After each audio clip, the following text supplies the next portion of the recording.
everybody, and welcome to another edition of the Social Success Factor. I'm your host, Amar Shath, and today we have with us Ben Laflamme. Ben, how are you?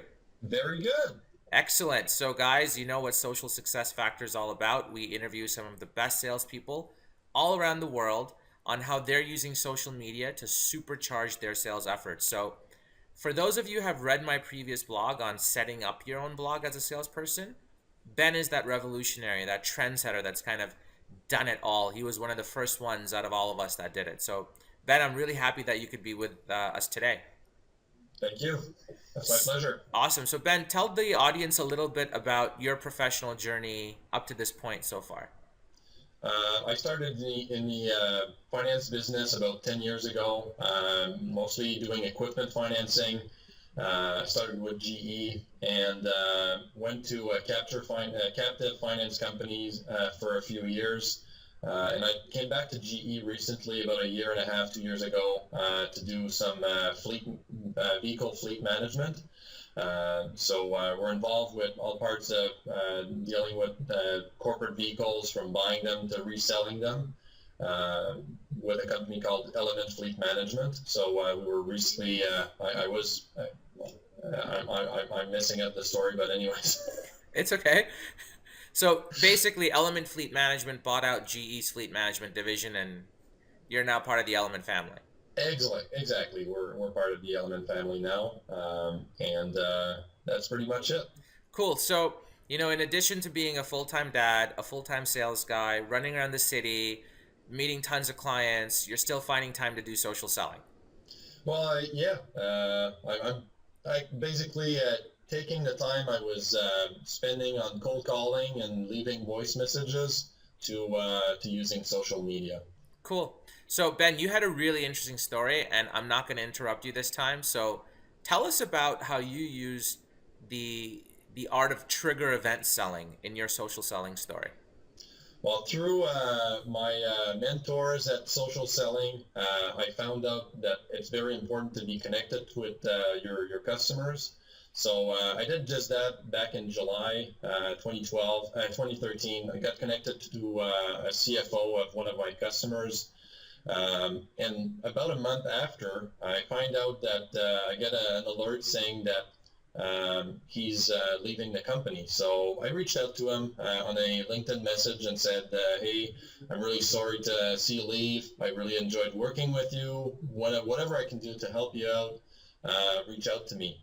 And this actually happened on January 2nd. I get a LinkedIn message from here saying, "Hey Ben, I'm now at this company that I never really heard about.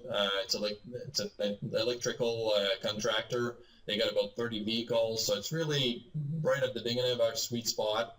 And he said, "I'm sure those guys could use your expertise in better managing their vehicles." So I got access to their financial statements, which is really hard on a first call. Wow.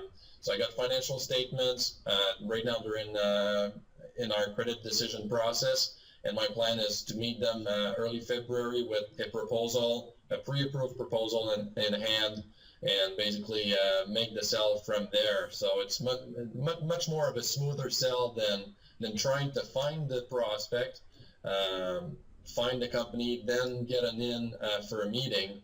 I'm actually 4 or 5 steps forward in that first meeting.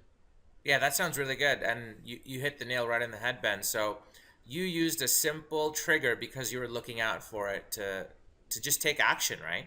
You That's went right. out, you reached this guy, you were able to nurture him for a couple of months, and despite a 6 month gap in the sales process, you were still able to get a meeting with him. And now you're gonna get a proposal which could potentially go into a sale, right? So Well, I mean, what might have helped in this case is being linked to him on LinkedIn.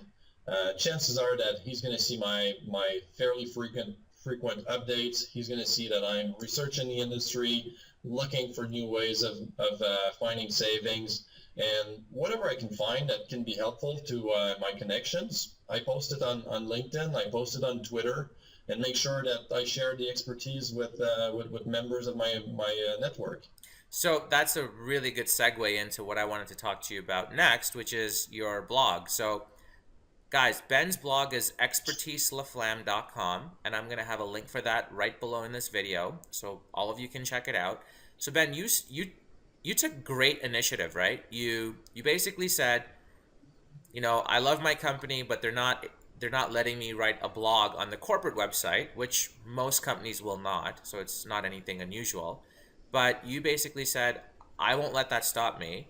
I will go ahead and set up a blog on my own. So walk us through that process of setting up your blog, and what kind of information are you posting on there? It's really a professional blog. I'm not putting anything else that's not fleet related. So it's really focused on my industry, my expertise, the stuff I find interesting. The process to set it up was fairly easy. I got to admit that Amar, you were a big contributor in kind of getting me in the motion. Um, so I really couldn't have done it probably without some push in the back.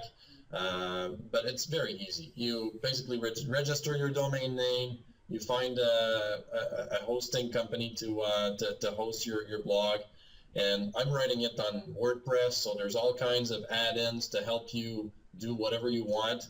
I bought a template. And I got someone from what's the name of the company you got me the name of the service online again that I used? Odesk. Yeah, Odesk. Yeah. So I found someone on Odesk to basically use my domain, put the template in place, make everything work for me so that it's really as dumb as I need to, and I got started from there. And basically what I put on there is whatever in my readings or in my customer experiences, whatever talks to me and I feel that I could share it with other prospects or customers, I write about it. And I mean, basically I set up some time early in the morning because I know I'm more creative and more productive that time of the day. And at least once or twice a week, I try to find something to write about, and I write about it and post it on my blog. That's fantastic. So, you're taking these links, the blogs you're setting up, you're taking the link and you're sharing that with future prospects. Am I right?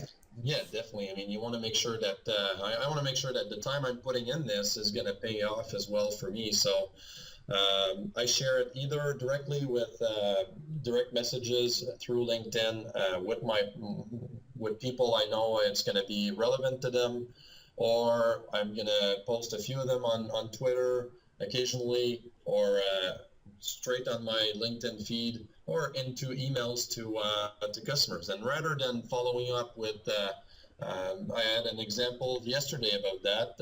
I know a company that I've been chasing for quite some time, and he said that my prospect said, I'm going to be back to you in January. We're near the end of the month. I want to know what's up. Rather than just saying, hey, what's up? I'm saying, hey, here's what I wrote that I think you might find valuable, and whenever you can, let's have a talk.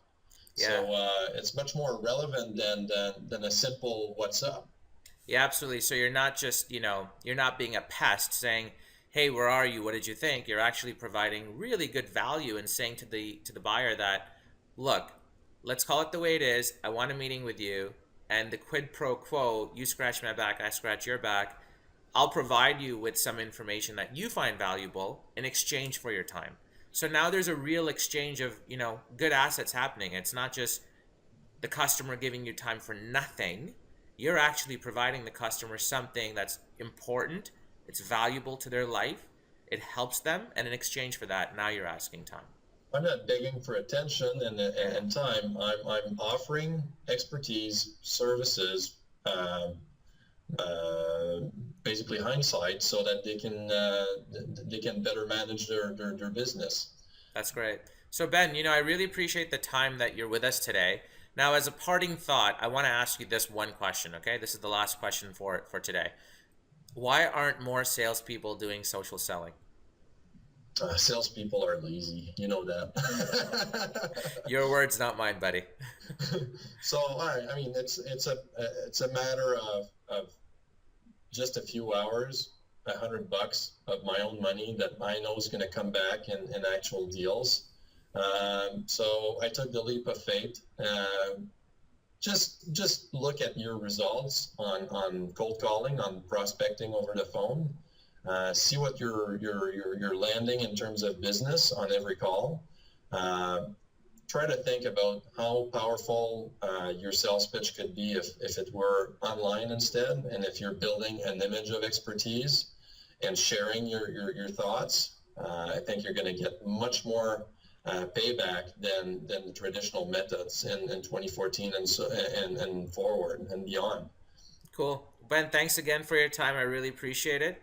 And you know what? We'll have you back maybe later on this year to do another check in. I want to learn way more about your blog. I'm sure you're going to have way more topics and tweets and everything going on at that point. So we'll Yeah, connect later on in 2014. hopefully the whole thing starts really to take off later in the year. So I'm really excited to talk to you about it again later on. Awesome. Thanks, Ben.